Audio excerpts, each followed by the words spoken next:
Hello student, आज मैं start कर रहा हूं अकाउंट्स का the very important topic the accounting principle. पूरे अकाउंट्स के अंदर जो हमें रूल फॉलो करने हैं, जो हमें गाइडलाइन फॉलो करनी है, वो सब इसी चैप्टर के अंदर है। तो ये चैप्टर आपके लिए बहुत इंपॉर्टेंट होने वाला है और आगे की अकाउंटिंग जर्नी आपके लिए बहुत ईजी हो जाएगी। मैंने पूरे चैप्टर को 6 पार्ट के अंदर डिवाइड किया है, 1 to लेके 6 तक। और इसके अंदर मैं आपको बताऊंगा कि अकाउंटिंग प्रिंसिपल्स क्या होते हैं, कौन कौन से अकाउंटिंग प्रिंसिपल्स होते हैं, अकाउंटिंग कन्वेंशन क्या होते हैं, सब कुछ बताऊंगा और आपको अकाउंटिंग प्रिंसिपल के अंदर एक्सपर्ट बनाऊंगा। तो आज हम करेंगे द लेक्चर नंबर 1। नीचे प्लेलिस्ट पे लिंक दिया हुआ है, पूरा आप लिंक देख लेना एंड अकाउंटिंग में एक्सपर्ट बन जाना। तो स्टार्ट करते हैं लेक्चर नंबर 1। ये अकाउंटिंग प्रिंसिपल होता क्या है? देखो, अकाउंटिंग प्रिंसिपल्स होता है a rules, it is a uniform set of rules और guideline develop to ensure the uniformity in the easy understanding of the accounting information. Sir क्या लिखा हुआ है, समझ में नहीं आ रहा। अरे सिंपल सी बात है यार। एक बात बताओ, सपोज करो 2 कंपनी है, एक कंपनी है सपोज करो रिलायंस लिमिटेड और एक है विप्रो लिमिटेड। एक बात बताओ, हम दोनों को कंपेयर कैसे करेंगे? कौन सी कंपनी अच्छी है, रिलायंस अच्छी है, विप्रो अच्छी है? जब दोनों सेम रूल फॉलो करेगी, जब दोनों सेम गाइडलाइन फॉलो करेगी। अगर रिलायंस फॉलो कर रहा है इंडिया की अकाउंटिंग, विप्रो सपोज करो फॉलो कर रहा है यूएस की अकाउंटिंग, तो भैया दोनों में कंपेयर कैसे करेंगे?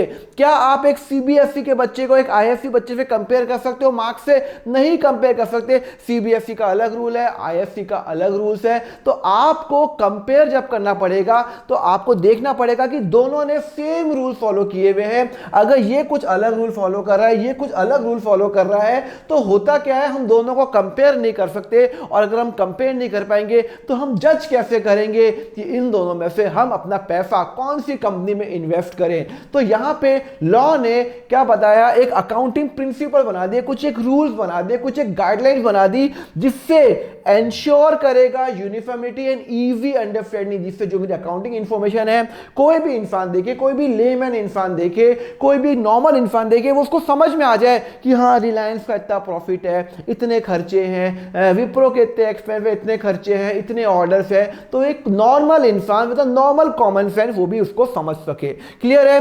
तो अकाउंटिंग प्रिंसिपल के फीचर्स क्या है? सबसे पहला फीचर है it is a man made. क्या है? Man made. मैन मेड का मतलब होता है ये हम लोगों ने बनाया है, ये कोई साइंस नहीं है। जैसे कि साइंस क्या होती है, जैसे कोई साइंस क्या होती है, वाटर का फॉर्मूला H2O है तो H2O ही रहेगा, फिर वो चेंज नहीं होगा। पर यहां पे अकाउंटिंग प्रिंसिपल हम लोगों ने बनाया है। It is a man made and a derive from experience and reason, they are not tested in the laboratory. ये E=MC² नहीं है कि वहां पे फॉर्मूला बन गया, नहीं भैया, ये हम लोगों ने बनाया है एक्सपीरियंस के हिसाब से। अभी सपोज करो अभी AI आ गया, अब AI के बेसिस पे अलग रूल्स बनेंगे। तो यहां पे जैसे जैसे नई नई चीजें आती है, वैसे वैसे नए नए रूल्स बनते रहते हैं। तो ये हम इंसान ही डेवलप करते हैं, ना कि ये साइंस के द्वारा है। ठीक है? दूसरा क्या है, it is a very much flexible. मतलब मेरे जो रूल्स है, गवर्नमेंट ने ये नहीं कहा कि सबके लिए एक ही रूल है, नहीं, ये नहीं कहा। गवर्नमेंट ने ऐसे नहीं बोला कि भैया कि ये अगर सपोज करो अगर ये कंपनी है रिलायंस और ये है सपोज करो विप्रो, तो दोनों को सेम रूल फॉलो कर ले। नहीं, ये बोला है रिलायंस को, विप्रो को, देखो आप वो रूल्स, हम आपको इस रूल्स के ऑप्शन दे देते हैं। आपको लग रहा है ये रूल आपको फिट बैठ रहा है, आप अप्लाई करो। विप्रो बोल रहा है कि अगर ये रूल आपको फिट बैठ रहा है, ये अप्लाई करो।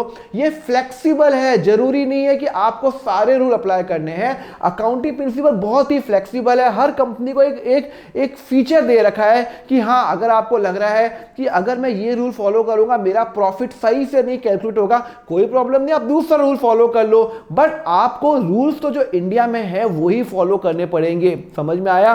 तो जैसे अपना ट्रैफिक होता है तो एक नॉर्मल गाड़ी के अलग रूल्स होते हैं, एम्बुलेंस का अलग रूल होता है, वो तो रेड लाइट पार भी कर सकती है।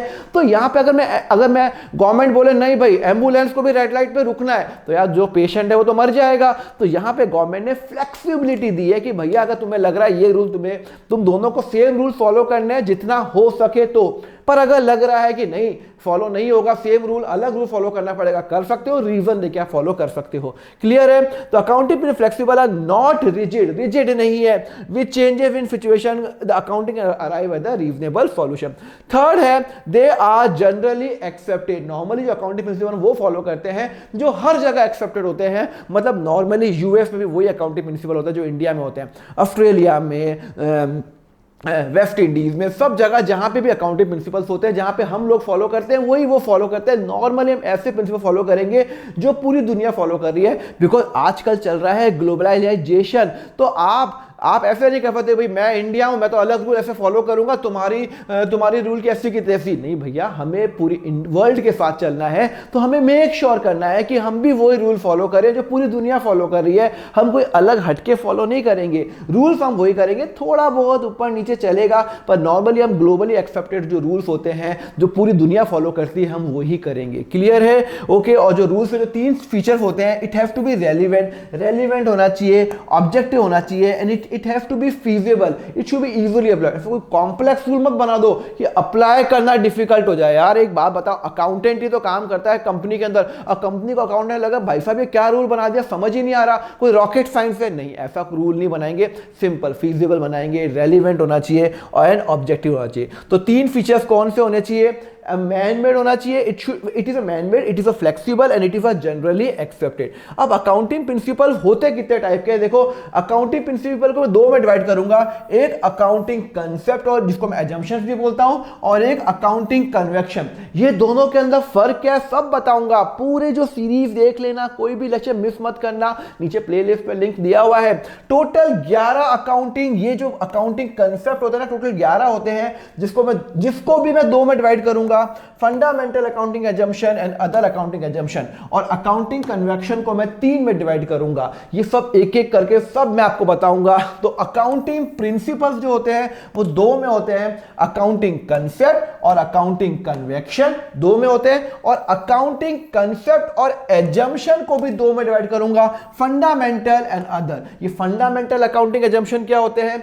फंडामेंटल अकाउंटिंग एजम्पशंस होते हैं वो एजम्पशन जो हर कंपनी को मैं इंप्लाइड है कि फॉलो करेगा, हर कंपनी को इंप्लाइड है तो फॉलो करेगा, मतलब ये एक कॉमन सेंस है कि ये तो हर कंपनी को फॉलो करना है। अगर कोई कंपनी ये फॉलो नहीं कर रही है तो उसको नीचे लिखना पड़ेगा भाई साहब मैं ये रूल फॉलो नहीं कर रहा हूं। अगर उसने कुछ नहीं लिखा तो मैं एजम्पशन लूंगा कि भाई ये हर कंपनी फॉलो करेगी, इसमें कोई भी 19-20 नहीं है, ये हर कंपनी को फॉलो करना है। कौन कौन से कंसेप्ट है? एक है it has to be going concern, सब बताऊंगा, consistency and accrual, these concepts are the assumption which are presume, देखो presume to be followed in preparing, ये हम प्रिज्यूम करते हैं कि चलो ये तो हमें फॉलो करा ही होगा। अगर कोई इंसान मेरे घर पे आ रहा तो मैं एज्यूम करूंगा ये तो गाड़ी में आ रहा होगा या प्लेन में आ रहा होगा, फिर उसे उड़ के थोड़ी आ रहा होगा, फ्लाई करके थोड़ी आ रहा होगा, बट ऑब्वियस वो एक नॉर्मल गाड़ी बाइक से ही आ रहा होगा, तो मैं प्रिज्यूम करता हूं। क्लियर है?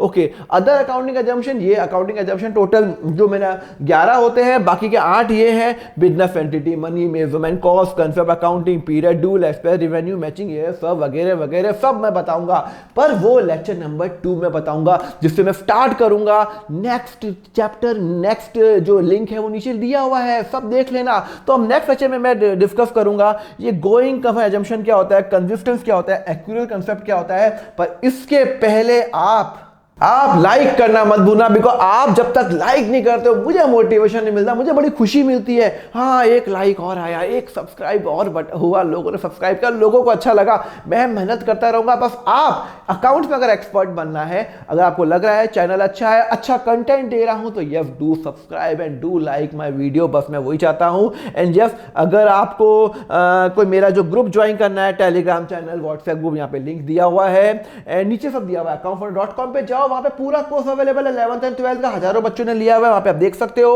accountfunder.com पे जाओ, चैप्टर वाइज भी अवेलेबल है, सब्सक्राइब करेंगे। हम नेक्स्ट लेक्चर में पढ़ेंगे the fundamental accounting assumption. Till then have a very nice day, take care.